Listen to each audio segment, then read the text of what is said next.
जय गजानन मंडळी. आज मी बनवली फांजीची भाजी.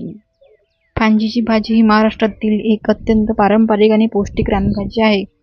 ही वेलवर्गीय वनस्पती प्रामुख्याने जुलै ते ऑक्टोबर महिन्यात माळरानावर किंवा नदीच्या काठी उगवते.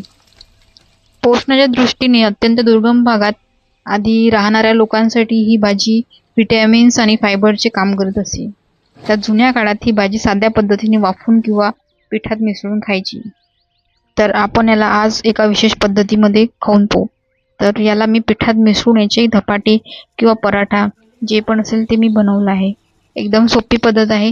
काय करायचं, आधी भाजी धुवून घ्यायची स्वच्छ आणि त्याला उकडून घ्यायचं. नंतर 1 वाटी गव्हाचं पीठ आणि 1 वाटी बेसन पीठ घ्यायचं. त्याच्यामध्ये लसूणची पेस्ट टाकायची. नंतर थोडीशी हळद, थोडंसं चवीनुसार मीठ, 2-3 कापलेल्या हिरव्या मिरच्या आणि कांदा कापलेला आणि नंतर जी भाजी आपण उकळलेली आहे ती त्याच्यात मिक्स करून घ्यायची. आता हे सगळं मिश्रण चांगलं कुस्करून घ्यायचं आहे आणि वरून थोडासा कोथिंबीर टाकायचा आहे.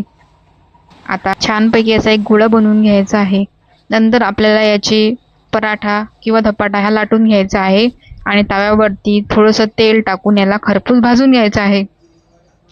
चांगला खरपूस भाजून झाला की हा पराठा म्हणजेच आपला फांजीच्या भाजीचा धपाटा रेडी आहे खायसाठी. तुम्ही याला चटणीसोबत किंवा दह्यासोबत सुद्धा खाऊ शकता. फांजीची पाने शीतल आणि पचनासाठी हलकी मानली जातात. त्यामुळे आता सीझन आहे तर तुम्ही पण नक्की ट्राय करा. बेसन पिठात पण तुम्ही ही भाजी बनवू शकता किंवा याचे मुटकुडे पण बनतात. नक्की ट्राय करा. रेसिपी आवडल्यास चॅनलला लाईक, शेअर आणि सबस्क्राईब करा.